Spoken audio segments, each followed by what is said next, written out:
तो I'm doctor here साहब now. आप शुरू करना चाहते हैं तो शुरू कीजिए। जी जी डॉक्टर आयशा जी जी, 1 मिनट है मेरे पास। और जी जी जी डॉक्टर आयशा आप शुरू कीजिए। हम नहीं चाहते कि हम कोई टाइम वेस्ट करें, तो मैं थोड़ा सा जो क्वेश्चन है वो मैं रिपीट कर देता हूँ फॉर द ऑडियंस। जी एक तो ये है कि आज के दिन की जो हिस्टोरिक सिग्निफिकेंस है, मुझे लगता है बल्कि अक्सर लोगों को ये फील होता है कि ये उस तरह से कलेक्टिव मेमोरी में रजिस्टर नहीं हुआ जैसे होना चाहिए था। जी हाँ, सही है। और दूसरा, हमें ये भी लगता है कि हमने तारीख से सबक नहीं सीखा। तो ये तो स्पेसिफिक है आज के दिन के हवाले से।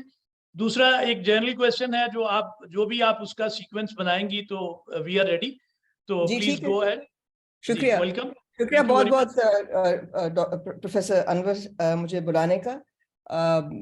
और आपका सवाल बहुत अच्छा है, मगर बहुत बड़ा सवाल है। तो विद स्पेशल रेफरेंस टू 71, आज मेरी जो आपसे मैं जो मुकालमा कर रही हूँ वो इज कन्फाइंड टू 71। सवाल तो बहुत बड़ा है, तो some of the themes that I have in mind मैं आपके साथ पेश कर देती हूँ। The main theme is why don't we learn from history. और इसलिए ये वजह ये है कि पाकिस्तान में लोग समझते हैं कि हिस्ट्री जो है कोई भी कर सकता है। History is a professional discipline. मगर मसला यह है, यहाँ पर यह है कि यहाँ पर नस्बुल लैन की बात होती है, हिस्ट्री की बात नहीं होती। History is a profession, has academic methodologies जो अप्लाई नहीं की जाती। यहाँ पे ना हिस्ट्री पढ़ाई जाती है सही तरीके से आपके स्कूलों में, ना टेक्स्ट बुक्स। यहाँ पे तो मतलब नस्बुल लैन या आइडियोलॉजी कहिए वो प्रोजेक्ट की गई है। So that's there is a big difference between ideology and history. तो ये सवाल बहुत बड़ा है, मगर मैं समझती हूँ कि दूसरी वजह ये भी है कि ना सिर्फ हिस्ट्री की समझ नहीं है हमें, हमारे लोगों को, और जान के नहीं बताई गई, मगर क्योंकि हिस्ट्री में होता है कि सवाल उठते हैं, इंसान सवाल पूछता है, उसके लिए मवाद की जरूरत होती है। मवाद तो किसी को दिखाया नहीं जाता, मवाद सब कुछ टॉप सीक्रेट है यहाँ पे। Everything from A to G in Pakistan as far as official sources are concern are out of bounds for any human being. अगर आपकी बहुत पहुंच है तो शायद आपको कुछ मिल जाए, एक दो, या शायद ज्यादा ही मिल जाए, मगर ये मसला रहा है और हमेशा से हर चीज में ये रहा है। तो मैं समझती हूँ कि ये सबसे बड़ा मसला यही है कि हम जो मामला होता है उसको उसको छोड़ के हम सियासत में पड़ जाते हैं या नस्बुल ऐन में पड़ जाते हैं। सो ये बहुत फर्क चीज है, हिस्ट्री और नस्बुल ऐन। तो मैं इसमें सवाल जवाब करने के लिए तैयार हूँ आखिर में, मगर since given the occasion, which is 71, 50, really 51 years since the surrender in East Pakistan, now Bangladesh, it's important for us to revisit 1971. मैं आपके साथ उर्दू में बात कर सकती हूँ, बट मेरी प्रेजेंटेशन अंग्रेजी में है, तो मैं अंग्रेजी में ही बात करूंगी। और जहाँ तक मुमकिन हो, आप अगर मुझसे सवाल करना चाहें तो मुझसे बाद में कर लीजिएगा, उर्दू में जवाब देने के लिए भी तैयार हूँ, मगर मैं सोचती और लिखती अंग्रेजी में हूँ, जैसे कि आप जानते हैं। So anyway, let me come to the main sort of issue today and some of the other themes. Who was responsible for 71? You know, ज्यादातर जो गुफ्तगू होती है इस मुल्क में इसके बारे में होती है कि रिस्पॉन्सिबिलिटी किसकी है। और अभी रिसेंटली जनरल बाजवा ने कहा कि ये एक पॉलिटिकल फेलियर था। Sorry, I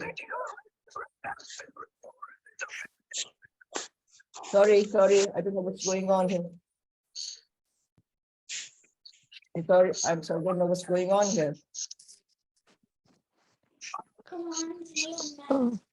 I'm sorry, there's a problem here. Doctor साहब मैं म्यूट कर रहा हूँ सबको, आप उसमें अनम्यूट कर लीजिएगा फिर बाद में अपने आप को। मैं I can't get out of this because if this is something. जी जी डॉक्टर साहब अनम्यूट कीजिए, आप अपना अनम्यूट कीजिए और बात कीजिए। मैंने म्यूट किया सबको। प्लीज आप अपने आप को म्यूटेड रखें until you have a question or comment later on. Please mute yourself. जी डॉक्टर साहब आप अनम्यूट कीजिए प्लीज अपने आप को।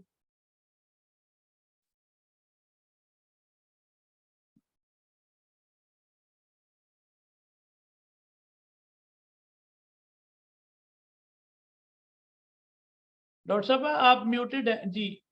ये आपको असल में एक इंटरवेंशन आई थी बाहर से। I don't understand. मैंने म्यूट कर दिया सबको, रिक्वेस्ट भी की है कि सब लोग I'm अपने so sorry. I'm so sorry. I hope it won't happen again. So मैं जैसे बात कर रही थी I'll just go back to it. जी.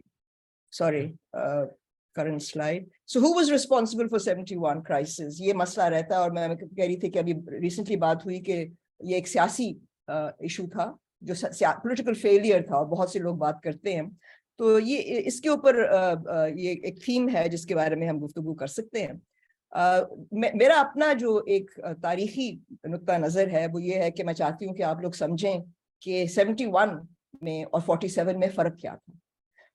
क्योंकि बहुत सिमिलैरिटीज हैं, पावर शेयरिंग इशू था दोनों में, तो इसमें कैसे हम इसको देखते हैं. And then the other question is कि क्या 71 का जो क्राइसिस था, क्या वो सिर्फ 12 हफ्ते का मसला था जो पोस्ट 1970 इलेक्शन के साथ हुआ, या इसकी लंबी हिस्ट्री थी. ये एक और सवाल है. फिर आगे ये है कि हमारे मेन लेसन्स क्या है, हमारे सबक क्या है जो हमने सीखे या नहीं सीखे 71 के. So these are some of the main themes that I'll be talking about. So let me begin with the man that I think a lot of people would like to blame and have blamed for 1971, and that's Zulfikar Ali Bhutto. Summer 1968 में, late summer 68 में Zulfikar Ali Bhutto ने कहा था कि Bengali demands for provincial autonomy were in the best interests of the country, and criticized civil bureaucrats, the civil service of Pakistan in particular, for treating Bengalis like Kala Admis, yani ke as lesser beings. So ये भुट्टो साहब की ये एक statement है जो मैं चाहती थी कि मैं आपके सामने पेश करूं. मगर सबसे बड़ी जो बात मैं चाहती हूं is for you to get an understanding of the difference between 71 and 47. ये बहुत सिंपल सी बात है, और इसमें आप थोड़ा सा डायग्राम बनाया है कि 47 में एक ट्रायंगुलर मसला था. एक तरफ कांग्रेस थी, एक तरफ मुस्लिम लीग थी, और एक अंग्रेज थे, ब्रिटिश. सो ये ट्रायंगुलर मसला था. whereas and as you know, the British were quitting India. So ये एक बहुत बड़ी इसका एक बहुत बड़ा फैक्टर था 47 में कि अंग्रेज जा रहे थे. तो we need to keep that in mind. अब जहां तक 47 का सवाल है,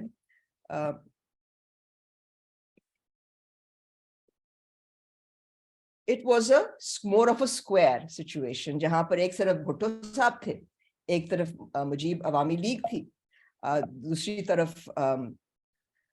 दूसरी तरफ आपके पास पाकिस्तान आर्मी थी, अंग्रेज की जगह पाकिस्तान आर्मी थी, which was going nowhere. And then of course the most important was the India factor. So ये एक square था.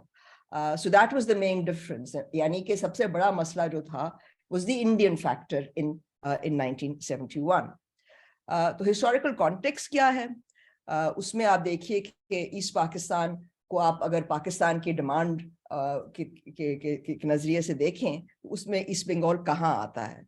अच्छा, आपको याद दिलाऊं कि East Pakistan was not part of Allama Iqbal's conception of a Muslim homeland, जो उन्होंने इलाहाबाद की स्पीच में मुस्लिम लीग को 1930 में कहा था. उसमें बंगाल का जिक्र नहीं था. It was confined to Punjab and the north western provinces. Hello, this is frozen. So the Lahore Resolution itself did mention Muslim states in the northwest and the northeast of the subcontinent. Days before partition in 1947, Qaid-e-Azam ने एक proposal जो United and Independent Bengal का था, उसको accept कर लिया था, और कहा था कि ये अच्छा होगा कि बंगाल यूनाइटेड और इंडिपेंडेंट रहे. मुझे पूरा यकीन है कि पाकिस्तान के साथ उनकी बहुत अच्छा रिश्ता होगा. And as you might know, it was the Congress High Command that rejected the idea of an independent united Bengal outside the Indian Union. They said if Bengal has to remain united, it will have to remain within India. So ये बात नहीं चल पाई.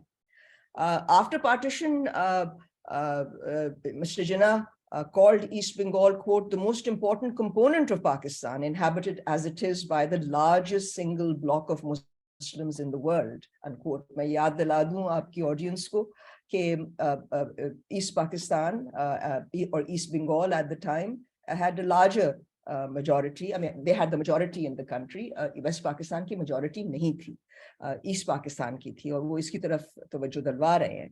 Jinnah साहब ने ये भी कहा कि those people who still dream of getting back East Bengal, यानी कि hinting at the Indians back into the Indian Union are living in a dreamland. So yeah, I think ये बहुत अहम attitude है towards East Pakistan.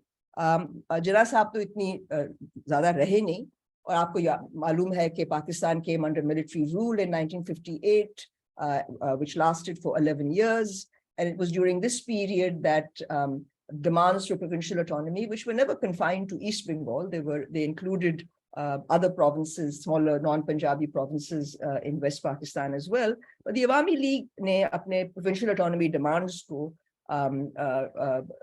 पेश किया, और वो मैं कह रही हूँ कि you need to understand them in the context of the formation and consolidation of Pakistan's military bureaucratic state structure since the 1950s. So सबसे बड़ी बात ये थी कि the West Pakistani politicians and the establishment, as you know, like what we call the establishment, which is the military, the bureaucracy, and some of the other components of the state, were resistant to the idea of accepting the implications of a Bengali majority, and so insisted on parity, which is why one unit had to be created in West Pakistan, so that parity could be claimed between two units, East and West. And that's what was done, and that enabled the 1956 constitution to start. So aapko yaad kara do, one unit system lasted from 1954 and 1971, and had large implications for center-province relations, both in East and West Pakistan. East Pakistan was unhappy because unko parity, they had been forced to accept parity rather than their majority. And in West Pakistan, because the non-Punjabi provinces felt that they had been deprived of their provincial autonomy. So ye raha ek divisive issue. It was a contentious issue throughout. And then, of course, on top of it all, General Muhammad Ayub Khan, after he had taken over the country in 58, decided that democracy was not suited for, as he put it, the quote-unquote genius of the people of Pakistan, and they needed a controlled system of democracy, which he called basic democracies. Basic democracies was based on a variation of a colonial system of indirect elections, where सबसे पहले तो 80,000 basic Democrats थे, उसको बाद में increase करके 120,000 कर दिया गया, half and half between the two wings of Pakistan. These basic Democrats were the electorate that voted for the president, but they were indirectly elected because the basic Democrats, while they were elected directly, would then elect people indirectly to the higher councils and all the way up. So yeah, this was the basic democracy system. I might add that the basic democracy system was designed by the military establishment to really foil the provincial autonomy demands that were being voiced by politicians in both East and West Pakistan. उसके बाद 1970 elections का जिक्र करना चाह रही हूँ थोड़ा सा. आपको होगा पता कि जब elections की तरफ गए, जब अयूब की downfall आई, उसके बाद Yahya Khan took over. So it was the same regime, but they were two different military leaders from 1958 to 1971. जब election हुए, तो Zulfikar Ali Bhutto की Pakistan People's Party 181 out of 138 seats in West Pakistan, and in East Pakistan, Mujibur Rahman, known as Banga Bandhu by his followers, the friend of Bengal, won 160 out of 162 seats. आपको याद दिला दूं कि this clean sweep of the Awami League was also made possible because of the terrible cyclone that hit East Pakistan. और उसके बाद, because of the very slow, tardy response of West Pakistan-based center, the Awami League got more votes than were really anticipated in the first place. So the 1970 election का जो मसला है, इसको समझने की ज़रूरत है कि Awami League won no seats in West Pakistan, and the People's Party won no seats in East Pakistan. So एक किस्म का बिल्कुल तज़ाद हो गया. But this was, in fact, the inevitable consequence of Ayub's basic democracy system, where the entire system was based on vertical relationship between the center and the provinces, and no incentive at all for the basic Democrats in, let's say, East Pakistan, Rajshahi, to forge alliances, vertical, horizontal alliances with fellows in West Pakistan. Yani ke koi relationship nahi thi. Relationship was between the East Pakistani basic Democrats and the Pakistani center. So this created a fragmentation situation. And the 1970 elections showed that result, कि कोई भी elect नहीं हुआ दूसरे province के अंदर. So this made agreement that much more difficult. So what was the crux of the problem? The crux of the problem was that, I mean, as Ayub Khan put it, he thought that Mujibur Rahman, Jan K was stalling for time, and he, quote, wanted to milk Punjab and Sindh of their surpluses before opting out. Ayub consistently sort of was unhappy with the provincial autonomy demands of East Pakistan and accused Mujibur Rahman of trying to create a situation where Punjab and Sindh would be providing, using their surpluses to support the Eastern Wing. Punjab and Sindh, he thought, had, quote, sold themselves to Bhutto, but he thought the demand for separation may well start in these provinces once the reality dawns. And I think this is a very significant insight by the former general and president of Pakistan, that the problem would actually start in the West Pakistani provinces rather than in East Pakistan. So my question to you, I think that aapko sochne ki zarurat hai ki who seceded from whom? The majority in the Eastern Wing or sections of the minority who had the clout in the Western Wing? Hum typically baat karte hain ki East Pakistan seceded from West Pakistan, but when have, I mean, it's very rare for majorities to secede from a minority community. It's usually the other way around. And then I think the second question, which became very pertinent after the 1970 elections in the light of the 6-point program of the Awami League, was that the Awami League very clearly wanted reparations for all that they thought they had been denied in terms of economic resources, political resources, and political power. And so my question is, by what democratic or federal principle could anyone prevent the majority population, that is the Bengali population in the Eastern Wing, from redressing these past injustices by diverting resources from the Western Wing to develop their own economy, because they believed that they had been colonized by West Pakistan and that this had to be reversed. So I'm asking, under what democratic or federal principle could you deny that? So I think ye masla hai, or the conundrum really was that the 6-point program had not formed part of the electoral debate in West Pakistan, where the Awami League did not win a single seat. मुझे याद है अच्छी तरह, और आपको भी शायद याद होगा कि consistently the 6-point program was instead of debating the content of the program, it was simply seen as the red flag for separation. The moment it was released, it was declared a sort of a road to splitting Pakistan into two. So ये पहले से decide हो गया था, बात तो हुई नहीं कि वो क्या रहे हैं.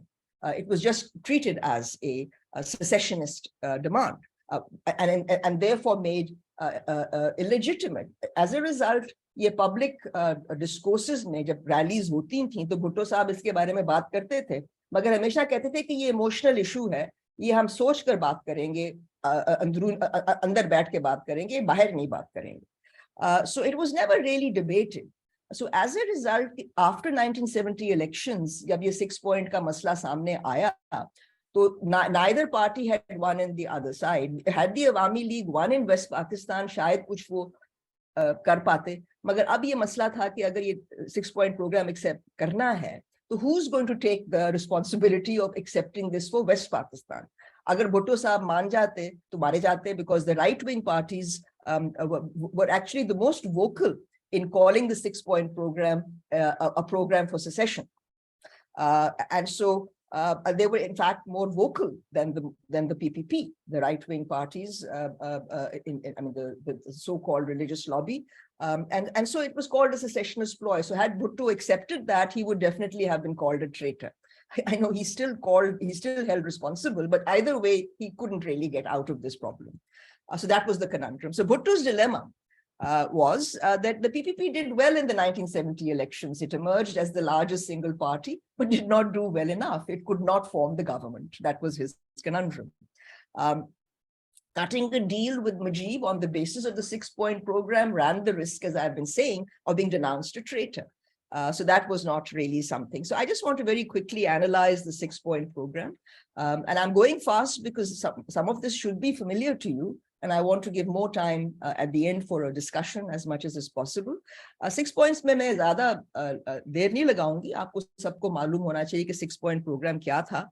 But I just want to analyze the point. हम समझते हैं कि ये 6-point program as a whole was a issue that could not be reconciled between the two wings. But I want to emphasize that Zulfikar Ali Bhutto, while he accused the Awami League of presenting a sort of incoherent program, eventually accepted all the 6 points except for 2. जहां तक federation का सवाल था, he said that was acceptable. The 2 points that were, आवाज आ रही है सबको? Okay. The second program, the point that he did not accept was, these are highlighted by me in yellow, federal government's powers confined to defense and foreign affairs with all residual powers vested in the constituent units. He did not accept that. And as for 4 and 6 points, he accepted taxation and revenue collection, and 5 was not acceptable to him. Separate currency accounts for foreign exchange earnings of the two wings, with the federal center getting an agreed percentage of their financial resources. So yani ke, out of the 6 points, he accepted all but 2. So that narrows the disagreement on these points. So the post-election scenario was that there was also an element of creative ambiguity in the post-electoral context. What do I mean? I mean, you know, there was the issue of constitutional, based on the 6 points program, and the actual mechanics of transferring power. To remind you, Pakistan had a military setup at this point. It was also a question of the military delegating power based on the 1970 election results to a civilian setup. So ये मसला था, constitutional issue था एक तरफ, दूसरी तरफ transfer of power का issue था. Mujib's 6 points, as I'm emphasizing, were negotiable. And I think that all my research has shown that whatever his own supporters might have thought, Mujibur Rahman was not really thinking of secession. He was trying to negotiate a power sharing arrangement with West Pakistan. And this is corroborated, amongst other things, by Ayub Khan in his own diary. He mentions a meeting at Mujib, who did not want to separate, but wanted a power sharing agreement, which is reminiscent of the power sharing agreement that Muhammad Ali Jinnah was trying with the Congress and was spurned. So I think that that's something we need to consider. So, I mean, the question here is that if the military junta that was in power in Pakistan at that time had negotiated a transfer of power, the course of Pakistani history could have been different, but that did not happen. So what were the structural obstacles to transferring power? I want to emphasize those. And I think the first one was the pure fact of military dominance over the Pakistani state apparatus. And as you might know, Yahya Khan had only agreed to elections by sort of putting forward a so-called legal framework order, an LFO, which basically handed him a veto on the constitution that was, that was written by the Constituent Assembly based on the 1970 elections. Yani ke jo bhi wo decide karte, Yahya had the right to veto it. That was the LFO. So the other thing, of course, we know that there was a delay in the meeting of the National Assembly, followed by postponement, and that muddied the waters. Now, what was the reason for the delay? Here, the blame is, of course, placed on Zulfikar Ali Bhutto. And as a politician, I tried to explain that his main contention was that the 6-point program is not a coherent program. On the one hand, you are asking, and I think the army itself was reluctant to transfer power to a civilian government. And of course, here the Indian factor becomes extremely important. Just to remind you, there was a hijacking of an Air India Fokker on 25th January 1971, which was, it was done by Kashmiris.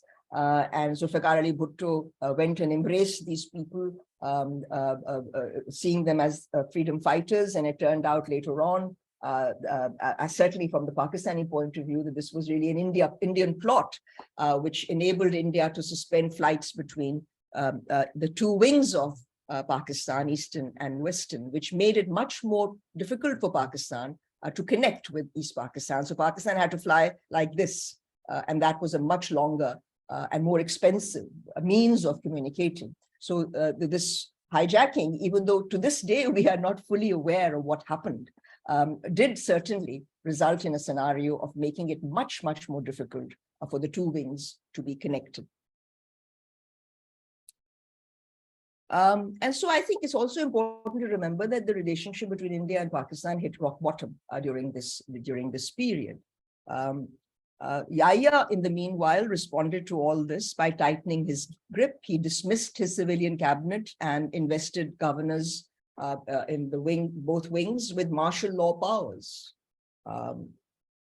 Moreover, he became more and more reliant on military hawks in the National Security Council, about which very little discussion is heard in the Pakistani setup. People talk about Zulfikar Ali Bhutto and Yahya Khan as the main culprits, but we never hear of the other members of the NSC who were clearly closer to Yahya and advising him in what needs to be done. And here I do want to emphasize that in February 22nd, 1971, at a high-level conference in Rawalpindi, a decision was taken by the NSC in principle to deploy force in East Pakistan. But as I mentioned, because of the suspension of air flights over India, this process of using force and moving troops to East Pakistan took a long time.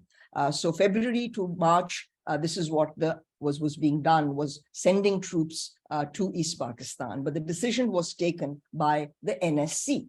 Regardless of the political solution, a decision had been taken for military action. Why, you might ask? Well, because of the India factor and the suspicion in the NSC that India was behind the Awami League's demands. So, but there were some voices of moderation that need to be remembered, as our memory is very, very vague and blurry. We don't remember things very well, and you can't be blamed when you're not taught history and taught, aapko nazm-ul-ain padhaya jata hai. So I just want to remind you that the governor of East Pakistan, Admiral Ehsan, and General Zayabzada Yaqub Ali Khan, commander of Eastern forces, both men who actually solicited me when they heard I was writing a book on the subject. I mean, not on the subject, but post-independent. I met them and interviewed them. I mean, they called for a political solution. They said there is no military solution to East Pakistan. Aap military solution na kijiye, aap siyasi masla dhoondiye, isko hal dhoondiye. Ehsan, alarmed at the open talk of a military solution according to plan. This is what he was alarmed. His refusal to endorse such a course of action made him unpopular with his colleagues, who thought he had sold out to the Bengalis. I mean, so a practical baat, do bande jo wahan ke rehne, I mean, who knew the problem on the spot, were ignored by the NSC. Why? Again, because of the India factor. So I just wanted to remind you that there were voices of moderation, two men who perhaps knew more than we acknowledge. And this is Sahibzada sitting here. As early as December 1970, East Pakistan's martial law administrator, General Yaqub Khan, had worked out the operational aspects of imposing law and order in what was codenamed Operation Blitz. So I think it's important to realize कि और ये तो बहुत आम चीज होती है कि military हमेशा emergency plans रखती है, मगर ये plan तैयार था. So I think the military crackdown is what we need to understand. Who decided this? Did Zulfikar Ali Bhutto decide to send the military in, or did the NSC decide to send the military in? I think that following logic, it would have to be that the decision was that of the National Security Council and not of any politician. Bhutto at that time was not even in power in Pakistan. So let's say that as soon as the announcement was made, कि delay होगी, National Assembly में, East Pakistan exploded into a violent frenzy because of the meeting of the National Assembly. Both Admiral Essen and Lieutenant General Yaqub Ali resigned in protest, warning against military action in a situation that required a political solution. So I think that's really important to remember as well. So why did Islamabad reject the opinions of two of its senior most officials in the Eastern Wing? Ye sochne ki baat hai. And I think here again, the explanation has to be that the NSC feared India's heavy involvement in East Pakistan, and therefore they could only think of that rather than a political solution. So I think you need to understand how the military mind works. And understandably, they thought they had to ward off the Indian threat rather than focus their attention on facilitating a political solution. So meanwhile, what was the Awami League thinking? The Awami League was rallying behind this man who was a terrific orator. He could rally people, and he was by far the most important person. And after March 2nd, after the announcement of the delay in the National Assembly, Mujib and the Awami League were effectively running East Pakistan from his he was running East Pakistan from his two-storied home at 32 Dhanmandi. So I think that's important to realize what was going on. By the time, that of course was extremely problematic, because this period of Mujib calling the shots in East Pakistan effectively meant that even our own soldiers who were being sent in, they were already there and more were coming in, were denied basic necessities of everyday life, food, boycott unko kiya gaya. So this, of course, all played into the NSC's plan for military action. Yahya did announce National Assembly would meet on March 25th. Mujib's stance stiffened because of the pressure from his own constituents in the Awami League. On March 77, 1971, Mujib told a massive public rally at the Ramna race course in Dhaka, quote, "The struggle this time is a struggle for freedom. The struggle this time is a struggle for independence," he proclaimed, before concluding with the slogan, "Jai Bangla, victory to Bengal." So ye bahut ahem speech thi unki. This was a virtual declaration of independence, no doubt, but it did not slam shut the door on negotiations. And I think that is what I'm trying to point out. So then the tripartite negotiations in this period in March are of crucial significance. There was a great deal of political posturing. But I think that what we need to understand, that the rigid public posturing that you read about in the newspapers was in sharp contrast with private reassurances exchanged by the main actors, as often happens. Mujib vowed to accommodate the interests of West Pakistan, despite the intense pressures that were being placed upon him by the Awami League's own rank and file, who were clearly much more agitated and more radicalized than Mujib himself. Bhutto agreed on all the 6 points, as I've suggested earlier, and he except the 2 that I pointed out, and he said, quote, "We have gone a mile to accommodate the 6 points and request our East Pakistani friends to move at least an inch to accommodate our views," unquote. So negotiation ke upar, Bhutto was still working towards that. Mid-March 1971 talks were closely choreographed by Yahya's team, but no minutes were kept, which is very odd, because typically you keep minutes of such important meetings, but conveniently that wasn't done. Mujib demanded immediate lifting of martial law, the convening of the National Assembly, and a transfer of power at the center and the provinces. These were his demands, and these were not agreeable to the military high command. By March, Yahya did agree to lift martial law, and said that power would be transferred to all 5 provinces, but not at the center, which would be kept under Yaya's control, and Yaya would continue to hold power at the Pakistan center. National assemblies were to be divided into two separate committees that were to meet to frame a constitution on the basis of their respective reports. Now, you might ask, why are they dividing the National Assembly? Precisely for the reasons I've explained to you, that there was no agreement on the 6 points. Bhutto had come close to saying that he accepted 2 out of the 6 points, and that was the primary issue. Arriving in Dhaka on March 21st, Bhutto rejected the proposal to divide the National Assembly, which he pointed out was really amounting to a confederation and would pave the way for the secession of East Pakistan. Mujib is known to have told Bhutto to become Prime Minister of West Pakistan and warned him not to trust the military. Instead, he suggested that the two should do a deal, come to an understanding, because if Bhutto did a deal with the military, the military would destroy them both. And Bhutto famously replied that he would, quote, rather be destroyed by the military than by history. And I think इसके बारे में सोचने की ज़रूरत है कि इसका जो weight है इसका कहाँ जाता है. So I think it's important to realize that these were some of the factors playing a role. Now, what were the calculations of the military junta, which by now was had already got the boots on the ground, which was the reason for the delay between the decision taken on the 22nd of February to go for military action, to go for coercion, and what the situation was by March. There was a deteriorating law and order situation where the Awami League was running a parallel government, denying food to the military, denying basic necessities to them.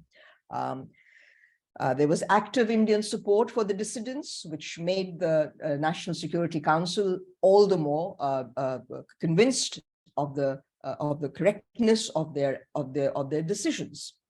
On March 23rd, when the Awami League marked Pakistan Day by hoisting Bangladeshi flags, and there were alleged defacing of Jinnah's portraits as well. This was, of course, very unnerving for Pakistanis. And then, of course, on top of it all, fighting started in Chittagong with East Pakistan's Rifles and the East Bengal Regiment joining hands with the rebels, the dissidents, against the West Pakistani forces. So this was open sedition, open revolt. And then the Eastern Command under General Tika Khan was implementing by this stage the first stages of what came to be known, what was called, codenamed by the NSC, Operation Searchlight. So yani this is what, I mean, the military is doing its, negotiations are taking place, the military is on its own course, doing what it thought was necessary. So while Yahya is holding talks, reinforcements, as I said, were being sent. So were the talks then a smokescreen to buy time for the military to plant the men on the ground, the ammunition they needed, which, as I mentioned, was very difficult to do given the suspension of flights between over India. So, we generally think that military action in East Pakistan followed the breakdown of negotiations, the tripartite negotiations between Yahya, Mujib, and Bhutto. This is the commonsensical view of 1971. But actually, the talks never broke down. They were unilaterally abandoned by Yahya in unison with his inner military circle in Rawalpindi.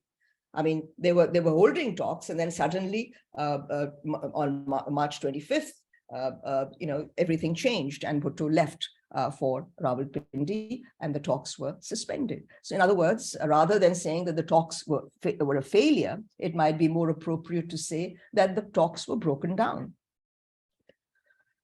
So a transfer of power acceptable to Bhutto and Yahya was not, it would seem from the historical evidence we have so far, outside the realm of possibility. On March 25th, the PPP leaders saw the Awami League's revised proposals calling for a confederation of Pakistan and 2 constitutional conventions instead of 2 separate committees in the earlier version.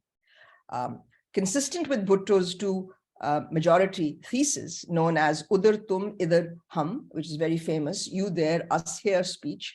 This seemed to be something that might work.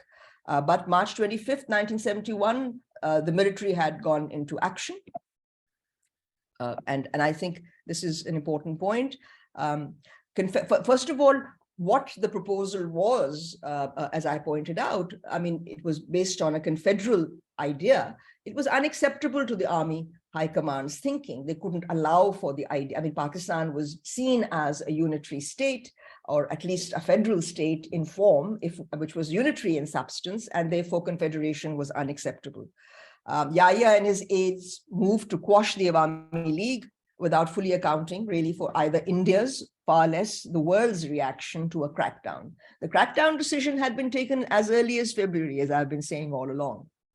A reign of terror was unleashed against pro-Indian traitors, Awami Leaguers, by the army and its paramilitary affiliates. And we all know that great tragedy that was perpetrated and the rape of hundreds of thousands of women, which was carried out at the same time.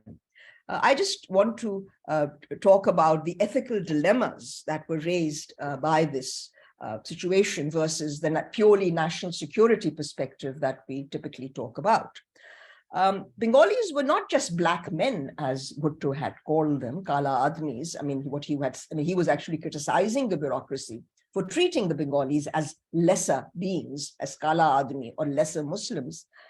They were seen to be Muslim in name only from the West Pakistani perspective, and many of them thought that they had to be purged for their infidelity, which partly explains the mindset that was in motion in 1971 from West Pakistan.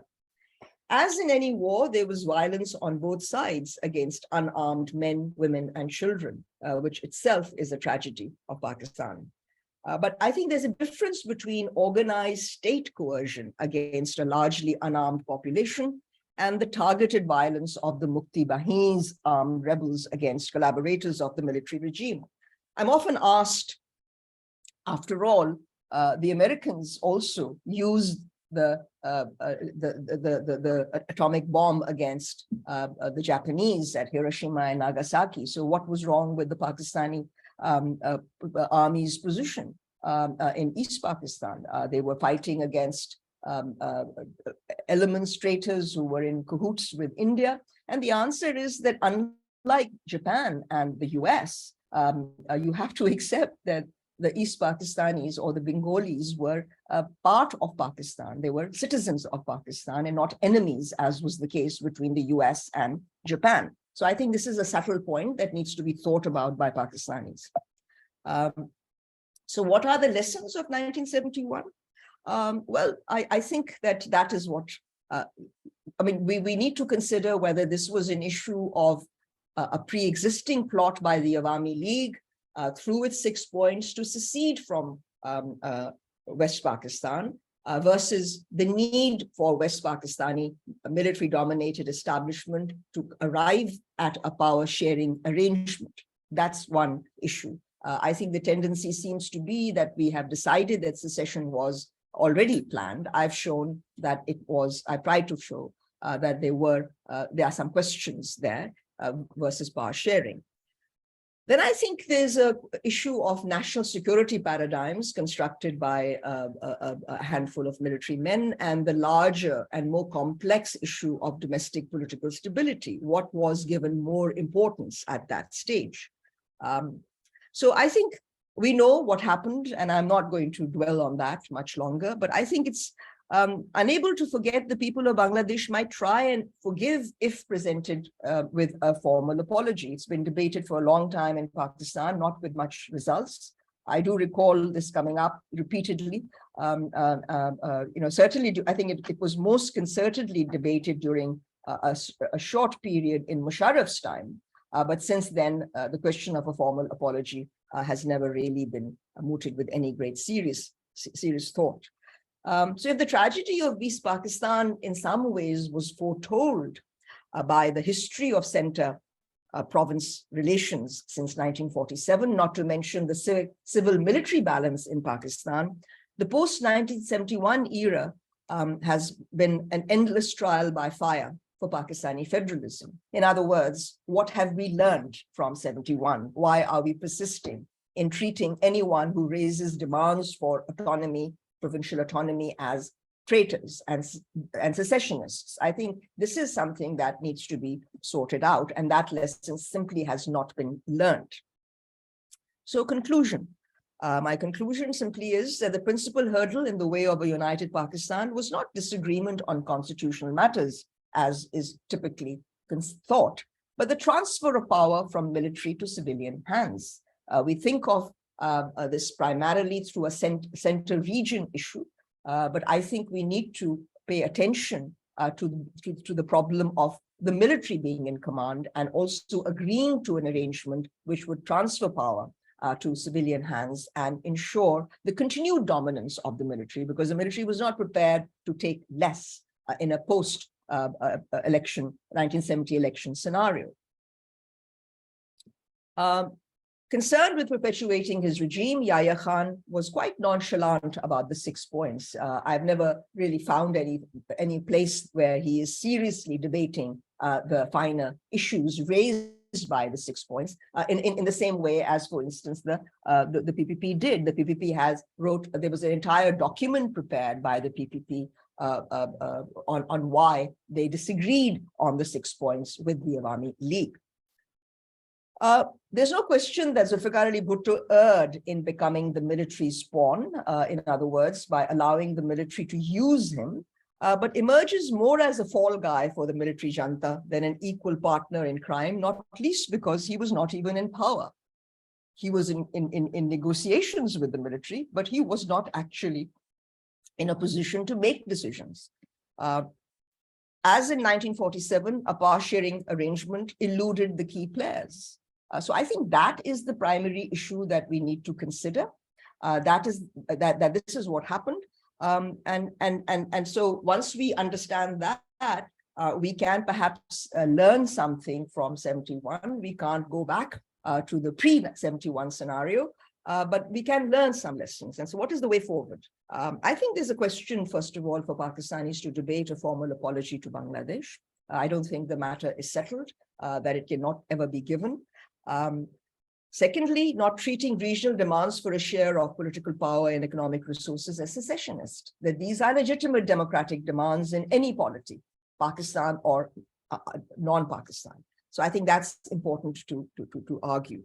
And I think that the next lesson really and the way forward is to balance national security concerns, which are very legitimate, with rules of cooperative federalism. I mean, you can't treat your own constituent units with suspicion constantly and treat them as traitors. I think that is a very colonial mindset that needs to be put to rest so that national security is consistent with the needs and demands of the constituent units of what remains of Pakistan. So I think that's where I will end and open up to questions. Thank you.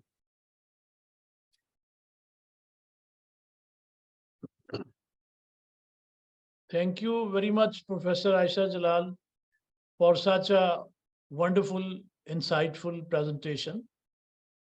Now we are open to questions. First of all, Amna Latif. Ji Amna, unmute yourself and ask your question, please. Assalamu alaikum, and it's absolute pleasure to listen, ma'am. Ayesha जलाल, मैं थोड़ा सा कुछ इसमें add करना चाहती हूँ। 2 दिन पहले दयाल सिंह लिटरेरी फेस्टिवल था लाहौर में, और वहाँ पे हुसैन नकी साहब का प्रेसिडेंशियल एड्रेस था। हुसैन नकी साहब भुट्टो साहब के बहुत करीब थे, और जब ये नेगोशिएशंस हो रही थी लाहौर के अंदर, तो वो मुजीब से भी बात करते थे और भुट्टो साहब के पास एम्बेसडर भी जाते थे। वो बताते हैं कि मैं मुजीब के पास बैठा तो मुजीब ने मुझे कहा कि हम 56% हैं, हमें ब्यूरोक्रेसी में भी 56% चाहिए, हम आर्मी में भी 56% लेंगे, और तीसरी वो कह रहे थे कि हम सिंध और पंजाब में लैंड रिफॉर्म्स करेंगे। ये उनका, और ये उन्होंने कहा वो हमेशा ये जो 6 नकात थे इनसे वो पीछे हटने को तैयार थे। सुकूत ढाका की 2 एक बुनियादी वजूहात हैं और एक फौरी वजूहात हैं। बुनियादी वजूहात जो मैम ने एक्सप्लेन की वो वही हैं, लेकिन ये जो फौरी वजह थी कि नेगोशिएशंस रुक गई, उसमें वो कहते हैं, हुसैन नकी साहब, मैं दोबारा कोट कर रही हूँ, वो हयात हैं, उनसे कंफर्म भी किया जा सकता है, वो कहते हैं कि इसके बाद भुट्टो ने कहा कि इस पे बात नहीं हो सकती। आप मिलिट्री को भी देखिए, आप फ्यूडल्स को भी देखिए, जो एक स्टेक होल्डर थे। और ये इसके बाद एक और बात मैं ये कहना चाहती हूँ, लेकिन आप ये देखें कि याया वाज एक्सेप्टिंग दिस मुजीब। वो कहते, वो शाह ईरान को उन्होंने जब तारुफ कराया भुट्टो का, ये डॉक्यूमेंटेड है, उन्होंने कहा ये हमारे मुस्तकबिल के वजीर आजम है। एक तो ये मामला हो गया। दूसरा, जब फौरन ये फॉल ऑफ ढाका होता है, हम उसके फौरन बाद एक बड़ा इम्पोर्टेंट जो फॉल आउट था वो भूल जाते हैं।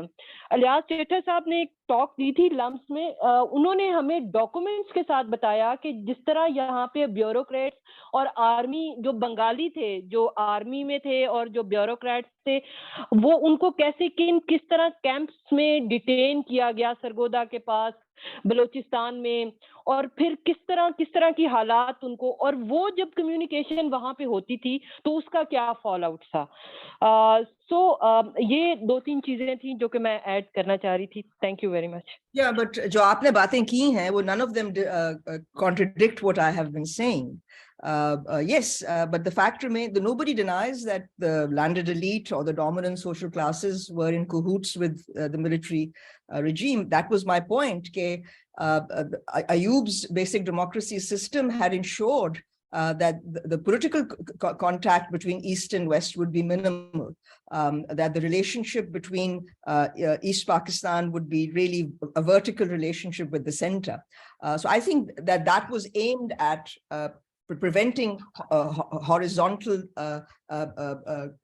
mobilization in Pakistan. So I don't disagree with that, but the fact remains that the landed elite was still subordinate to the, I mean, they were junior partners in the ruling configuration, and this is military rule. So, मतलब responsibility किसकी तरफ जाती है? I mean, किसके पास power था? And so I think that you can say that everybody is responsible. I mean, in that sense, we are all responsible. But the fact is कि power किसके पास था? Responsibility किसके पास थी? उस वक्त तो Mr. Yahya Khan थे और उनकी National Security Council थी that was calling the shots. And that's all I would argue. And Bhutto Saab was a politician who clearly had his own interests in mind. And let's not forget some of the आपने local बातें की. ये भी ना भूलिए कि 1970 elections के बाद, soon after, his own base came under attack.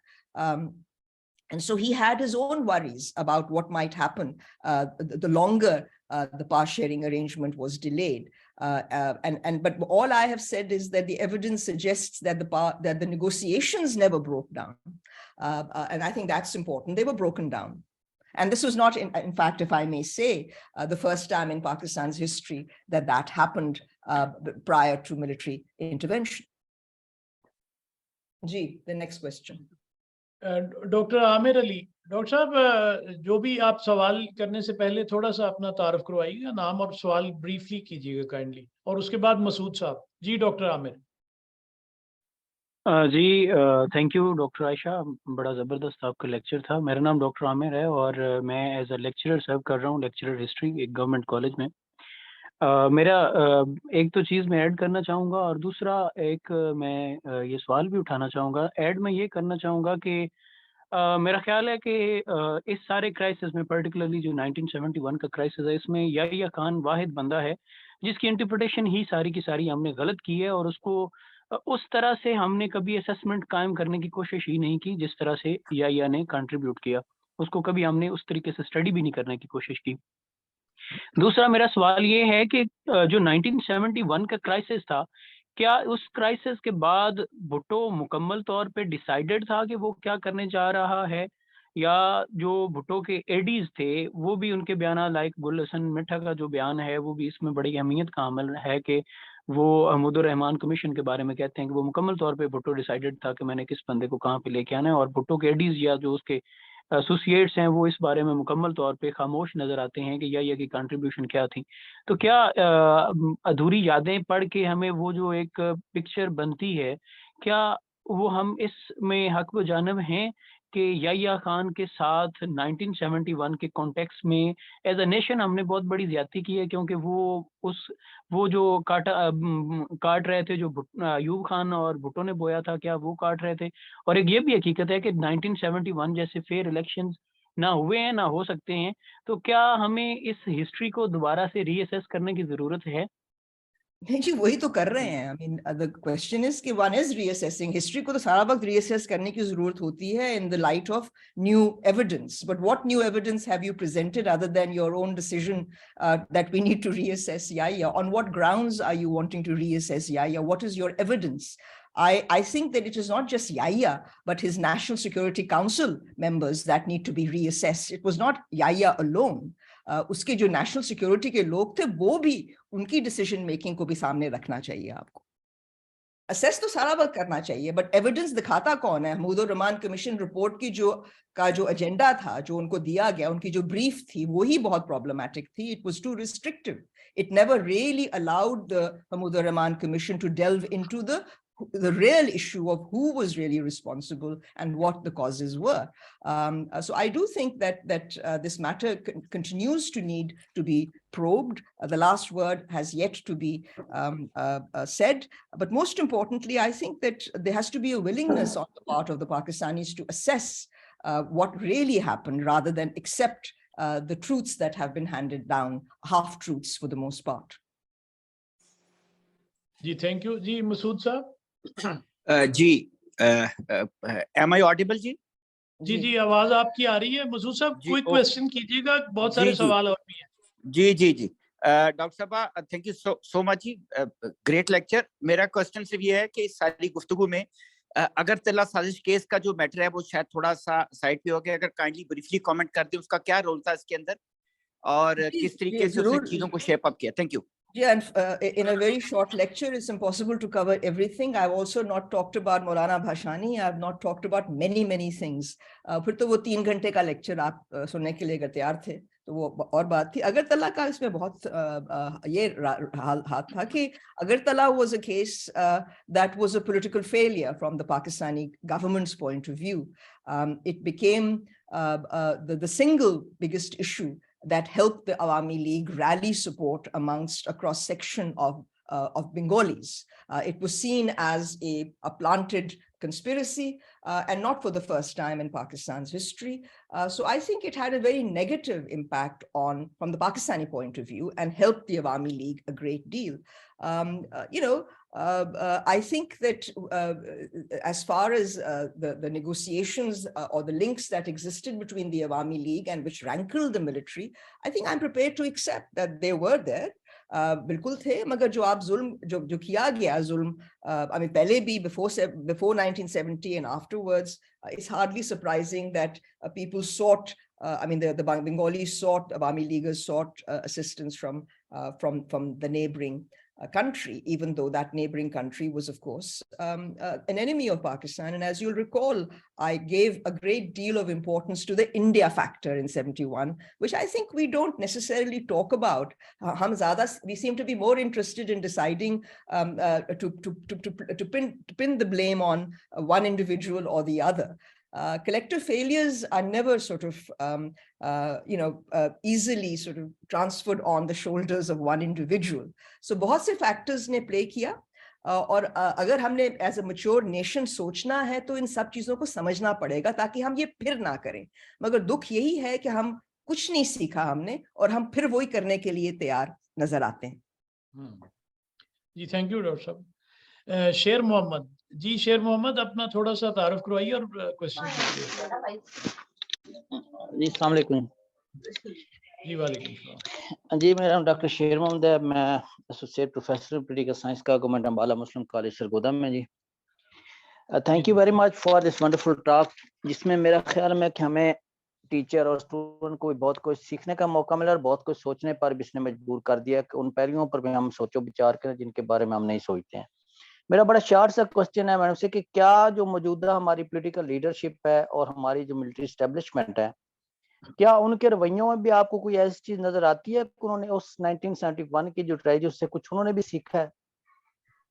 जी मैं इमीडिएट लीडरशिप तो अभी आई है तो मैं कुछ कह नहीं सकती, मगर जहाँ तक बलूचिस्तान का किस्सा है, मेरे ख्याल में तो हमने कुछ भी नहीं सीखा 1971 के से कि हमने क्या गलतियां की और क्या गलतियां हमें नहीं करनी चाहिए अब।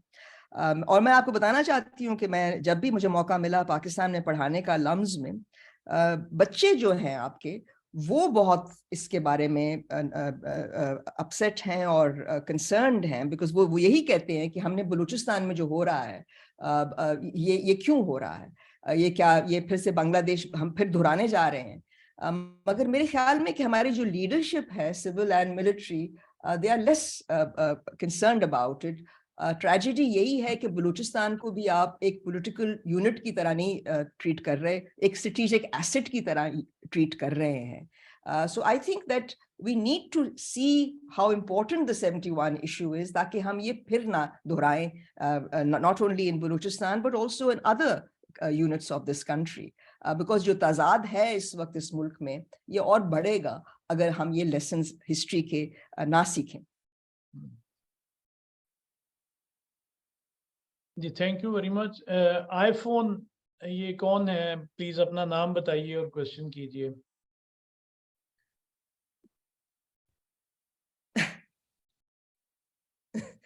नहीं है और किसी का कोई कमेंट या क्वेश्चन? हेलो जी जी जी, सवाल मैं कर सकता हूँ? जी सज्जाद साहब। जी सज्जाद जी जी सज्जाद साहब कीजिए। जी डॉक्टर साहब, बड़ा मजा आया आपकी गुफ्तगू सुन के, बड़ी आपने बहुत अहम गुफ्तगू की है। एक क्वेश्चन मेरा ये भी है कि ये जो बाकी बातें तो ठीक हैं, ये जो हम पे इतना बड़ा कत्लो गारत का इल्जाम है, लाखों लोगों का, मिलियंस का और इतनी औरतों का, तो इस पे भी तो रिविजिट करना चाहिए कि मतलब है जो कि इंडिपेंडेंट मैंने कुछ पढ़ी चीजें कि ये जो है वो बहुत मुबालगा आमेजी पे मबनी है, या दादोशुमारी है और हकीकत नहीं है। तो इस हवाले से क्या कहते हैं? बिल्कुल सही कह रहे हैं। आई मीन ये तो शर्मनाक बात है और हम सबको अपने सर नीचे करके बंगालियों से माफी मांगनी चाहिए। मेरा तो ये अपना पर्सनल व्यू है और मेरे बहुत से और भी लोग हैं ये समझते हैं, मगर ये हम लोग क्या कर सकते हैं? हम पर्सन टू पर्सन तो हम कर सकते हैं, मगर ये एक ऑफिशियल लेवल पे होना चाहिए ताकि हमारी जो रिलेशनशिप है उन लोगों के साथ, जो हिस्टोरिक रिलेशनशिप रही है, अनफॉर्चुनेट एज इट इज, उसको अब हम उसके लेसन सीखकर हम आगे बढ़ें ताकि हम इकट्ठे मिलकर इस खित्ते के मसले हल कर पाए। आई मीन जो आजकल हालात हैं इस खित्ते में, बांग्लादेश का जो सिचुएशन है, I mean we allowed Bangladesh to sort of drift completely into the Indian camp, मगर मैं समझती हूँ कि हमारी डिप्लोमेसी उस तरफ कमजोर रही है और हमें सोचना चाहिए और हमें मानना चाहिए कि बहुत जुल्म हुआ, बहुत तशद्दुद हुई, और रिस्पॉन्सिबिलिटी अल्टीमेटली लेनी पड़ेगी हमें। ये कहना कि जी वहां पर भी वायलेंस हुआ, उन्होंने भी वायलेंस किया, जरूर किया, उन्होंने भी वायलेंस किया, but that was not an organised power. You had an organised state, an organised state's perpetration of violence is really not the same as the resistance of the people who are fighting for their freedom. So I think that has to be debated, because अगर नहीं करेंगे आप तो खुदा ना खास्ता ये फिर से भी होगा, ये हमारे अपने खित्ते में भी होगा।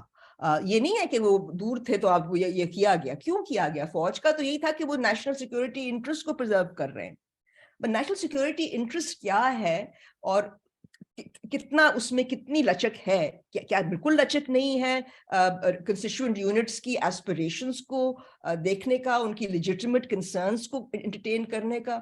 अब इसको बिल्कुल ही बनाना एक किस्म का, to make it some sort of monolith that cannot be negotiated is a big problem.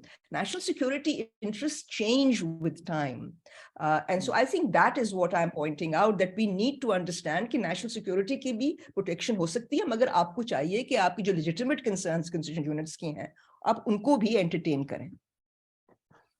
Doctor साहब, सज्जाद साहब का जो सवाल था तो थोड़ा सा उसमें एक रह गई बात जो मेरा ख्याल है, वो कह रहे हैं कि जो फिगर्स हैं वायलेंस की ईस्ट पाकिस्तान में वो बड़ी एग्जेजरेटेड हैं। I mean, I think that even if they are exaggerated, the problem is it's not. I mean, you cannot deflect your responsibility by splitting hairs on the quantity and the numbers. ये आप कर सकते हैं, मगर जो असल is a moral issue, ethical issue जो है, मैंने उसके ऊपर नजर डाली है, और मेरे one of my slides was exactly on national security and ethical concerns. So I do think that it's an ethical concern that an organized state power, which happens to be our state power, is responsible for perpetrating violence. I don't care whether it was 10 people or a million people. That should not happen. And that is where the debate must take place. Thank you very much. Jawad, Mohammad Jawad, जी बेटा सवाल कीजिए. जी thank you so much. मैं Quaid-e-Azam university का student हूँ, BS economics का. तो सबसे पहले तो बहुत शुक्रिया मैम, क्योंकि फॉर द फर्स्ट टाइम मैंने कोई एक ऐसा सेशन सुना कि इतनी डिटेल में मतलब इस बैकग्राउंड को हाईलाइट किया गया जो सकूत डागा के.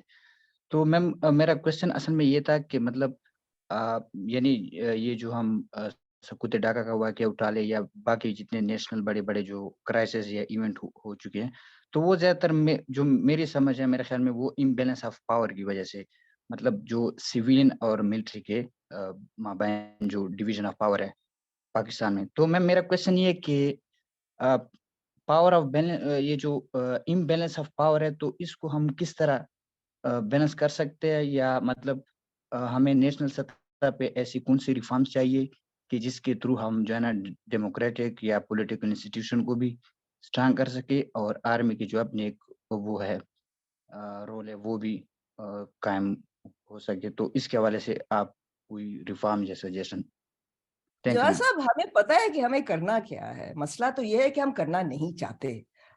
एक तो मसला ये है कि इम्बैलेंस बिल्कुल है, इसके बारे में मैंने बहुत कुछ लिखा है. My book starting with state of martial rule, imbalance between elected non elected institutions. और दूसरा ये है कि अब तो ये हो गया है कि सिविल मिलिट्री जो इशू है, अब तो लगता है कि जो सिविलियन साइड है वो उसमें इतनी तजाद आ गई है कि वो एक दूसरे को एनिमी समझते हैं. I mean, I think they're willing to sort of do deals with India than with themselves. So जब ये हालात हो जाएं किसी मुल्क में, तो आप कैसे ठीक कर पाएंगे? I mean, so I think that it's possible. I mean, when you have a dominant element, which is in this instance the military, but the civilians are so divided, एक दूसरे को एक तो corruption charges, दूसरा traitor. I mean, अगर इसमें तो कोई बात नहीं हो सकती ना. मिल बैठ के ही बात होती है, और मिल बैठ के ही आप अपने मुल्क के सोल्यूशन को कर सकते हैं. मगर अगर आपको कन्विक्शन है कि सिर्फ आप खुद सच हैं और बाकी सब झूठ है, तो उस बेसिस पे तो फिर कुछ काम नहीं हो सकता. सो मैं समझती हूँ कि सबसे बड़ी चीज तो ये है कि we need to change our attitudes and understand कि पाकिस्तान का जो मसला है, there is a collective reason that we have to come together and find solutions, that we must not accept defeat. हमें negotiations के through ही कुछ solution निकलता है. नहीं तो अगर to treat people as untouchables or as enemies is not the basis on which to start negotiations. So मैं समझती हूँ कि there is need for more, not less democracy in this country. Even though I know that there are many people in Pakistan who think that we can do better without democracy, but I think that is a very, very myopic and a problematic point of view. Thank you. जी doctor याज, doctor साहब पूछिए. Doctor साहब आपका वही मसला आज भी, अनम्यूट करें, आपकी आवाज नहीं आ रही. अनम्यूट किया है अब? जी अभी आ रही है. जी जी अब आ रही है. मैम बहुत शुक्रिया आपकी इनलाइटन कन्वर्सेशन. आपकी वैसे भी मैंने जो बुक पढ़ी पहले तो अनएक्सपेक्टेड था वो सोल स्पोक्समैन. तो उसमें इतना मतलब उसने मुझे यूं समझे कि एक जनरेशन आगे कर दिया ना ज़हनी तौर पे. वो उसमें इतने सारे फैक्ट्स आपने और इतनी सारी चीजें, एक नया पर्सपेक्टिव दिया. अच्छा, मैं जो कन्वर्सेशन आपने की इसके हवाले से 71 में वो यानी दिख रहा है और उसके ऊपर क्वेश्चन भी हुए और आपने एलैबोरेट भी किया कि वो पावर बैलेंसिंग और का इशू, और उसमें कोलैप्स ये हुआ कि ज़ाहिर है कि एक पोर्शन अलहदा हो गया। अब जो आज के सर्कमस्टांसेस है, और आपने उसको मेंशन भी किया कंक्लूजन में, आज के सर्कमस्टांसेस के अंदर वो चीजें, यानी हिस्ट्री से लेसन सीखा नहीं है, वो इशू मतलब प्रोलॉन्ग कर रहा है, अभी भी उसी तरह का पैटर्न मौजूद है। अभी भी हमने देखा है कि जैसे उसकी इंटरवेंशन है हर पॉलिटिकल सेटअप के अंदर, और बल्कि ये तो पपेट्स हैं, तो वो चीजें वैसे चल रही हैं। लेकिन 81 या 80s की जो पॉलिटिक्स थी, उसके बाद तो और फैक्टर सोशल फैब्रिक के अंदर भी एंटर हो गए हमारे। और अब जो सूरत हाल है वो, उसमें आप इंटॉलरेंस भी ऐड कर लें, उसमें जो फ्रेटिज्म है वो भी ऐड कर लें। चीजें जो 60s की जनरेशन या पाकिस्तान का माइंडसेट था, उस माइंडसेट में जो आज के मुकाबले में बहुत बेहतर था, लेकिन उसके बावजूद सिर्फ यानी एक डायमेंशन से जो अब भी एग्जिस्ट करती है, उस डायमेंशन से वो रिजल्ट निकला। तो अब तो सूरत हाल मेरे हिसाब से बहुत ही ज्यादा खराब है 60s के पाकिस्तान की निस्बत, जहाँ पे जो ह्यूमन लिबर्टीज है वो नहीं है। तो आप क्या सजेस्ट, या आप क्या देखती हैं कि इसका आगे कॉन्सिक्वेंस क्या निकलने वाला है, कहाँ तक ये बात जाएगी और कैसे इसको मतलब किया जाए? बस ये, आई एम सॉरी थोड़ा सा मैं लंबा हो गया बात में। I mean, I mean, I can't crystal gaze, but the way things are going, मैं आपसे बिल्कुल agree करती हूँ कि हालात compared to the 60s are much worse. But they're not isolated from what was going on earlier. यानी कि वो मतलब उसको हमने और कॉम्प्लिकेट कर दिया और उसमें ताजाद अपने आप में डाल दिया, और उसके बाद मतलब और बहुत सी चीजें हो चुकी हैं जो people are treating each other, as I said, as traitors. I mean, हम एक दूसरे को traitors की तरह देखते हैं, ना कि as fellow beings of the same country, कि हमारा common cause है पाकिस्तान को बचाना और उसको बेहतर बनाना। मगर इतनी ज्यादा इक्तदार की जंग शुरू हो गई है, और ये इक्तदार की जंग है, इसमें अवाम का क्या ताल्लुक है? यानी कि ये ऊपर लड़ रहे हैं, तो मतलब आई थिंक अवाम को जागने की जरूरत है, और अवाम को सिखाने की जरूरत है। आप पता नहीं, आप शायद आप भी इसातिज़ा हैं, आप भी शायद पढ़ाने वाले हैं, so I can only say that you have to sort of, I mean, you have to teach your students to question. यहाँ पर तो ये है कि आपको रोट लर्निंग के साथ सिखाया जाता है, नस्बुल्लैन जो आपको बताया जाता है, तो जो दिमाग होते हैं ना वो श्रिंक हो जाते हैं। आपको चाहिए कि अपने दिमागों को और खोलें, अपने बच्चों के दिमागों को और खोलें।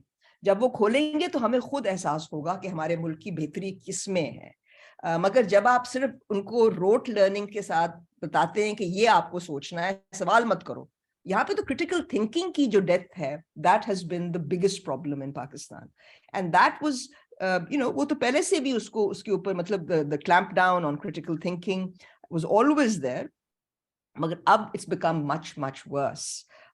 And in fact, I think people who have been brought up like this with learning by rote, not questioning, they are the ones who are really complicating the possibility of Pakistanis agreeing amongst themselves, knowing how to come to an agreement.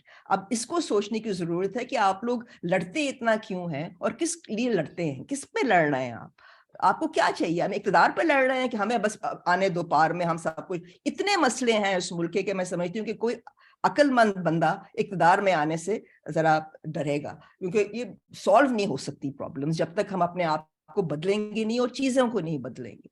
So I think that at many levels things have to change. But my own view, my next book is about the issue of thinking, of our mindset, critical thought, which is a historical study, not about the present. Magar aapko, you need to have, as teachers, as faculty, we need to have students' minds open, not closed. If minds are made up, there's nothing to talk about. You have to realize that there's nothing permanent. कोई permanent बात नहीं होती, permanent disagreement भी नहीं होती, सारा वक्त with changing circumstances you have to live according to those circumstances. तो yes, I think पाकिस्तान के मसले इस वक्त बहुत ज्यादा बढ़ गए हैं, मगर हमारी तौफीक हमें to arrive at a solution कम हो गई. We can't seem to agree to find a solution. We just want replacement of existing governments, and yes, you can continue doing that, but nothing will really change essentially. आप surface phenomena में पड़ गए हैं, आप असल बात को नहीं समझ रहे। जी थैंक यू डॉक्टर साहब। जी डॉक्टर शाजिया, क्वेश्चन कीजिए। Thank you so much for your talk. मैं मुझे इस सवाल का डॉक्टर शाजिया प्लीज जी। आवाज थोड़ी सी सेट करें, आवाज बहुत कम आ रही है आपकी। अगर डॉक्टर साहब को आ रही है तो इट्स ओके विद मी। कम है जरा, कम है आवाज? जी तो ऊंचा कर लीजिए थोड़ा सा। जी जी बोलिए। जी ऊंची की है। आई होप कि आप ठीक है, आप सवाल कर लीजिए। ठीक है ठीक है। मैम आई वाज सेइंग कि मैं इसमें कमेंट करना चाह रही हूँ कि जैसे आपने कहा कि इतनी डिवीजन है हमारी सोसाइटी के अंदर, और व्हेन इट कम्स टू के क्रिटिकल थिंकिंग की आपने बात की कि समहाउ लोगों को वो सवाल तक लेके आना और सवाल करने की आदत जो एक होती है जिससे हम सीखते हैं। जब हम फैकल्टी स्टूडेंट के रिलेशन की बात करते हैं, टीचर स्टूडेंट के रिलेशन की, तो कुछ हल्कों तक तो हम ये कर सकते हैं, लेकिन एक बहुत बड़ी तादाद हमारी यूनिवर्सिटी तक नहीं आती। तो समहाउ वो जो कलेक्टिव एक्शन है सोसाइटी का वो बड़ा मिसिंग है। मतलब हम पता नहीं किस किस चीज़ पे एहतजाज करने तो निकल जाते हैं बाहर, पर अपने राइट्स के लिए नहीं निकलते, अपनी अच्छी एजुकेशन के लिए नहीं निकलते, अच्छी हेल्थ के लिए नहीं निकलते बाहर। तो आई गेस वो जो मिसिंग एलिमेंट है सोसाइटी में जो कलेक्टिव एक्शन का है, जिसमें आम तौर पे आवाम को नजर आए कि कैसे लोग बाहर निकलते हैं, जिसके एक्सेस नहीं है यूनिवर्सिटी का, देखिए या ये तो स्कूलों तक भी नहीं हाँ है। नहीं, I do think collective action हो रहा है। किस तबके में हो रहा है वो उसको आपको सोचना चाहिए, और इसमें I think the state's role is very important, because there has been a differential treatment of strata of society. Certain strata have been allowed to convene, organize, and take over public space and social space, while others have been shafted. So I think ये मसला है। मगर जहां तक सोच का सवाल है, मैं समझती हूँ कि सोच को बिल्कुल महदूद कर दिया गया और लोगों को सोचने की तौफीक नहीं रही, and that has been by design, unfortunately, in my view. मैं आजकल, I was on a panel recently at Tufts on climate change and climate, और मैं यही कह रही थी कि climate change हम दुनिया को blame कर सकते हैं, मगर हम खुद क्या कर रहे हैं? I mean, it's climate injustice is based on our own embedded inequities. उसके बारे में हमें कितना एहसास है? So मैं समझती हूँ कि even with our present situation, जहाँ पे हमारी सोच बहुत महदूद हो गई है, हमारे पास स्पेस बहुत कम है, अगर हम जरा बोलेंगे तो हमारे ऊपर कुल्हाड़ियाँ चलेंगी या गोलियाँ चलेंगी. I think you need to account for all of that, why the state has done this. Why, I mean, so there is a history behind it, and there is no time to, I think you know it as well as I do, कि ये क्या किस वजह से हुआ है. मगर मैं समझती हूँ कि हम अपनी छोटी छोटी तरीके से हम लोगों के दिमाग खोलने की कोशिश करें, अपने स्टूडेंट्स को आप तौफीक दें कि वो सोचने की उनको तमीज आए, थैंक यू, और क्वेश्चन करने की तमीज आए. Thank you very much. जी शुमाइला। अस्सलाम वालेकुम। शुमाइला और आपके बाद नाइमा जकी। जी शुमाइला कीजिए प्लीज। सर मेरी आवाज आ रही है ना? जी जी आ रही है। अच्छा, मेरा सवाल आपसे ये है कि आपने मतलब ये मल्टीपल वजूहात थी इस ये जो बंगाल हुआ, लेकिन मैं अगर एक सेंटेंस में मैं आपसे पूछूं जो आपकी रीडिंग है कि इसकी मेजर रिस्पॉन्सिबिलिटी जो है वो किसी एक स्टेक होल्डर पे डालनी हो, तो आप किस पे कहेंगे? जैसे पॉलिटिशियन जो है वो यहाँ पे ब्लेम कर देते हैं एस्टैब्लिशमेंट को, और एस्टैब्लिशमेंट करती है पॉलिटिशियंस को, तो आपके ख्याल में कि जो अगर मेजर रिस्पॉन्सिबिलिटी है तो किसके कंधों पे आती है? हम सब पाकिस्तानियों के कंधे पे आती है एक लेवल पे. दूसरी तरफ I think if you want to take I think that's what I would say at one level, because it is only by recognizing कि हम सबकी collective responsibility बनती है, whether the violence in East Pakistan even or the breakup of Pakistan, उसके बाद ये देखना है कि कौन responsible, who was in power, who were the key players. So वो एक तरफ तो ये है कि हम सब involved हैं, we are all responsible. At another level we have to accept that there were certain people who were in power at that stage who were clearly responsible, but they were not acting in a vacuum. They were also products of a very unfortunate history. I mean, there was a long history of an imbalance that has perpetuated itself. I think so at one level I would say कि हम सबको responsibility लेनी पड़ेगी, ना कि ये कहना कि किसका, but I think that I mean if you just confine me to 71 and say कि कौन था, I would say it would have to be the National Security Council, it would have to be the people who were in power, and because the politicians तो अपने self interest में मुब्तला रहते हैं, कोई नई बात तो नहीं है. But those in control have to take that responsibility for what actually the decision to put in troops and then not being able to carry out that successfully in the face of India's military intervention. जी शुक्रिया. नाइमा सवाल कीजिए बेटा. नाइमा और नाइमा के बाद इरम साजिद. जी Naima, time doctor साहबा के पास अब 12 मिनट रह गए, तो क्विकली क्वेश्चन कीजिएगा. Okay, fine. Thank you so much, Dr. Saiba. It was a great talk. After years of fall of Dhaka, we here feel hurt, want to reassess history and apologize Bengalis for what happened individually. And as a Punjabi, I am being hated, and if not hated, disliked by the Balochs for nothing I have done. Do you see that the regret or apology which we are talking about can happen in institutions who have done the interventions actually? And they are untouchables. They have capacity to undo all the efforts we do and make good relations with the people in Balochistan or even in Bangladesh. नहीं, बात तो बिल्कुल सही कर रही हैं आप कि eight personal level, individual level पे हम इतना हमारा बहुत ही कम इफेक्ट हो सकता है, मगर as individuals we also need to persuade our own circles. We need to create the space for ourselves where we more and more people agree कि हमारा common interest ये है कि हम सब के साथ मिलकर चलें, ना कि लोगों को traitors बुलाएं या कुछ उनको नाम दें, और जहां तक ताकि हम ये mistake फिर से ना हम repeat करें.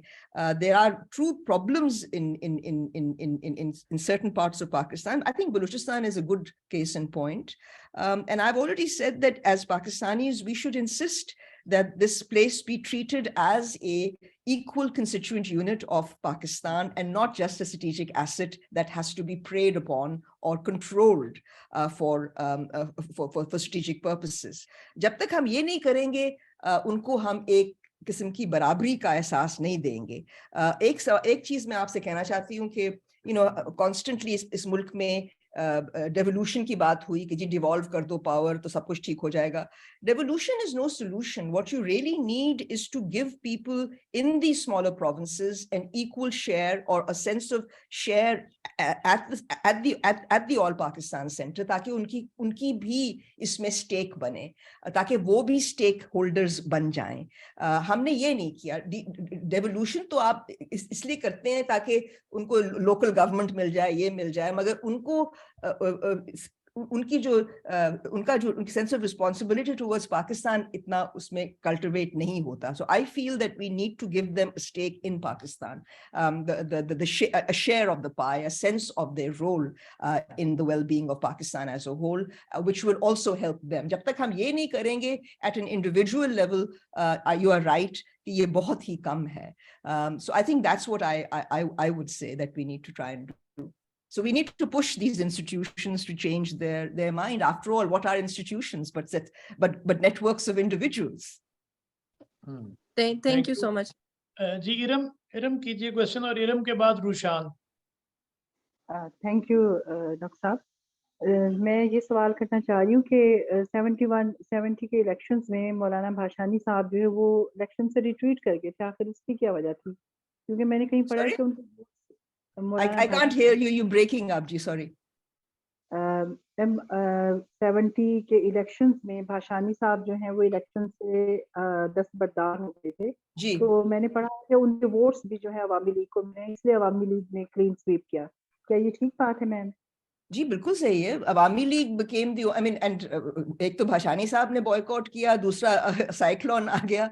So बहुत सी चीजें हुई, और मिलिट्री की जो अगर आपने जरूर पढ़ा होगा कि the फौज की इंफॉर्मेशन थी कि fragmented vote होगा. So they were surprised. They were surprised by the result. And मुझे याद है the information minister पटौड़ी साहब थे, और वो मतलब जो वो कर रहे थे, they were helping the right wing parties, religious right wing parties. So उनको तो the result was totally unanticipated. So you're absolutely right. Thank you. Thank you. जी रुशान. अस्सलाम वालेकुम मैम, मैं स्टूडेंट हूँ और मैं ये कहना चाहती हूँ कि 20 साल तो हमें सच ही मालूम नहीं होता अपना हिस्ट्री का, और जब हमें सच पता चलता है तो हम इतने डिसअपॉइंट हो जाते हैं। तो आप भी हुई होंगी जाहिर है, तो इस डिसअपॉइंटमेंट को आप क्या समझती हैं कि कैसे हम ओवरकम कर सकते हैं और आपने कैसे किया? मैं आपको सिर्फ ये बताऊंगी कि 71 के जब 71 हुआ तो मैं अपने वालिद के साथ who was appointed to the Pakistan mission to the UN in New York, मैं न्यूयॉर्क में थी. It shaped me, it made me a historian, because I realized that all the truths that I had been brought up were questionable.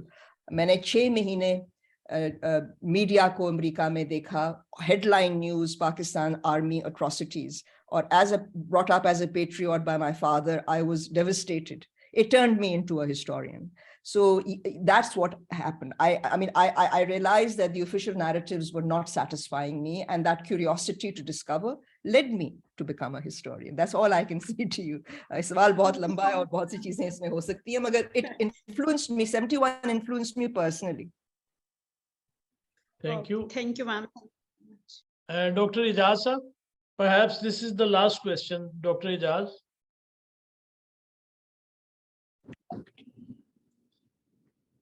Ji doctor Ijaz. जी अस्सलाम वालेकुम. जी वालेकुम. बड़ा अच्छा lecture था madam का और इसमें काफी सारी चीजें पता चली हैं. तो मेरा एक सवाल है कि जिस तरह एनालिसिस किया है मैडम ने वो डेफिनेटली स्कॉलरली है, लेकिन मेरे ख्याल में हमें सोशो पॉलिटिकल हवाले से अगर देखें तो हम कोई एक रीजन डेफिनेटली इसकी जो सानिया मुश्किल पाकिस्तान है उसकी कर सकते हैं. मसलन जो पाकिस्तान में एक पावर एलीट है जिसमें लैंडलॉर्ड्स हैं और वो उन्होंने आर्मी की मदद ली हुई है, और मेरे ख्याल में तो ये बुनियादी एक वजह थी जिसकी वजह से ये मुश्किल पाकिस्तान रहता हुआ है. तो आपका क्या ख्याल है? नहीं जी, मैं बिल्कुल डिनाई नहीं करती. मैं सिर्फ ये कहती हूँ कि जो हमारी लैंडेड एलीट और डोमिनेंट सोशल क्लासेस हैं, उन्होंने शुरू से ही, ये सिर्फ 71 की बात नहीं है, ये उससे पहले से उनकी रिलेशनशिप थी. आफ्टर ऑल 1 यूनिट कैसे पॉसिबल हुआ? It was designed to prevent the Bengali majority from exercising their majority. So 1 unit parity का जो सारा मैंने बात की, वो it was based on the nexus between the dominant social classes, which included the landed elite, the business classes, and their backers in the bureaucracy and the military. So no question about that. और मैं समझती हूँ कि that has been, but one thing I will say is that even the dominant social classes, especially those who are politicians, never really wanted to become junior partners in the firm that has dominated Pakistan. They had hoped that they would have some degree of equity. So I think even though they have helped this along with the military, I think वो उनके अंदर भी है थोड़ा सा tussle, और जो हमने देखा है कई दफा ज्यादा होता है, कई दफा कम होता है, मगर ये रहता है. So I think that civil military balance has been a long standing issue, even with the support, because it's very possible for those in power to split the dominant social classes. कौन कहता है कि dominant social classes are of one mind when it comes to political interests? So I think we need to keep that in mind as well. Doctor साहब 2 सवाल हैं last पे, और आपने 8 बजे का कहा हुआ है, तो ये I think there are quick questions I'll try to answer, otherwise I have to जी सुहेल साहब कीजिए क्वेश्चन वेरी क्विकली, और उसके बाद आसिफ साहब. अस्सलाम वालेकुम मैम, बहुत मजा आया आपकी प्रेजेंटेशन बड़ी जबरदस्त थी. चलें क्विकली मैं अपने तारुफ को भी स्किप करते हुए आगे बढ़ता हूँ कि भुट्टो साहब के पास बहुत थिन मार्जिन था कि उनको एक क्लीन स्वीप किया हुआ ईस्ट पाकिस्तान जो है ना शेख मुजीब के पास था. भुट्टो साहब अगर बात करना चाहते तो शेख मुजीब से ही कर सकते थे, क्या शेख मुजीब ने वेस्ट पाकिस्तान की अदर देन पीपल्स पार्टी जो पॉलिटिकल पार्टीज हैं उनको एंगेज करने की कोशिश की और किस हद तक वो कामयाब हुए, ताकि हमें पता चल सके कि वो अभी भी पाकिस्तानी नेशनलिस्ट थे थोड़े थोड़े। तो क्या आपका इसके हवाले से क्या ख्याल है? थोड़ी बहुत तो I mean there were parties like the Awami League, I'm sorry, National NAP, who were in negotiations or conversations with the Awami League. मतलब बिल्कुल तो कम नहीं, बिल्कुल तो I mean there was some degree of negotiations, but there were also the extreme I mean the far right wing who were calling the Awami League traitors from I mean long before the breakup of Pakistan. So जरूर थे. But because Mr. Bhutto emerged as the major stakeholder, ज़्यादा तवज्जो इनकी तरफ ही रही और मतलब it was Mujib and Bhutto. बाकी लोग भी तो थे, वली खान था, बहुत से लोग और भी थे और उनकी गुफ्तगू चलती रही. मगर मेरे ख्याल में कि जब आप सियासतदानों के सिर्फ उनकी तरफ से देखें, they I mean you know Mujib on his own was in consultation with a variety of people. उनके personal रिश्ते थे लोगों के साथ. After all, you know, what we forget in all of this is that from 1947 to 1971, you know, Bengalis and West Pakistanis did interact, perhaps not as much as we'd like. But मुझे अपनी यादें हैं. मेरे वालिद was in the bureaucracy, and he would go every fortnight to East Pakistan. और मुझे अभी तक मैं मिस करती हूँ वो जो चीज़ उनकी बनती है, खास ढाका चीज़. बहुत सी चीजें हैं जो, and I think we just haven't paid attention on the commonalities with Bengalis. So at a personal level, rather you know, in addition to just apologizing, I think we should also remember the things that we shared with them in common. So I think that common history we need to bring back. And I also say this to my Bengali friends, that they also need to, Bangladeshi friends, that they also need to acknowledge the significant role Pakistan, quote unquote, as it was imagined by Bengalis, has had on their history and continuing to have on their history. And मुझे खुशी है कि बहुत से मेरे शागिर्द ये आप इस तरफ तवज्जो दे रहे हैं और इसके ऊपर काम शुरू कर रहे हैं. थैंक यू डॉक्टर साहब. डॉक्टर आसिफ साहब अगर आप हैं तो वेरी क्विकली आप क्वेश्चन कर लीजिए. इसके बाद डॉक्टर साहब का टाइम जो है ना 8 बजे उन्होंने कहा था कि मैंने छोड़ देना. जी डॉक्टर. मैम अस्सलाम वालेकुम. बहुत अच्छा लेक्चर था, बड़ा थॉट प्रोवोकिंग लेक्चर है. मेरा एक सवाल नहीं है, इम्प्रेशन है. और इम्प्रेशन ये है कि seeing differences between Bhutto and Ayub, तो मेरा ख्याल है कि जब 6 पॉइंट एजेंडा कंस्ट्रक्ट हो रहा था तो मिलिट्री जनता क्या मुजीब के साथ ऑन बोर्ड थी, और मिलिट्री जनता ये चाह रही थी कि मुजीब एक सब्सटेंशियल मेजॉरिटी वहां पे ले जाए, लेकिन वो एब्सोल्यूट मेजॉरिटी जब ले गया तो फिर इनको थोड़ा इस पे वरी हुआ और इन्होंने फिर भुट्टो को प्रॉप अप करना शुरू कर दिया इधर, और अल्टीमेटली जो रिजल्ट आया वो हमारे सामने है. आप इस पे थोड़ा सा कमेंट कर दे प्लीज. इस पे तो कोई मैं ये नहीं कहती कि कोई प्लान था कि अवामी लीग को बनाना है. मेरे सामने तो कोई ये नहीं आया. But 90 मैं जहां तक मुझे मालूम है the expectation of the military high command on the eve of elections was कि fragmented result आएगा. And they would be able, I mean, because the military likes political division so that it जोड़ तोड़ करके वो अपना भी मकसद मतलब achieve कर सकें. So I do think that the army was not anticipating the kind of sweep that the Awami League did, which complicated matters for them enormously. And yes, you're right that that's why Bhutto was used as quote unquote a pawn, as I myself admitted. Okay, Bhutto Saab can be criticized not for bringing about the breakup of Pakistan, but for becoming an instrument of the army, allowing himself to become an instrument of the army. That's what I would say. Thank you very much. Very lively discussion. Shukriya, Professor Anwar, for inviting me. And aap sabka bahut bahut shukriya. Assalamu alaikum. Dr. Samad, thank you very much. Bahut All the shukriya. best. Assalamu alaikum. Thank you. Wa alaikum assalam.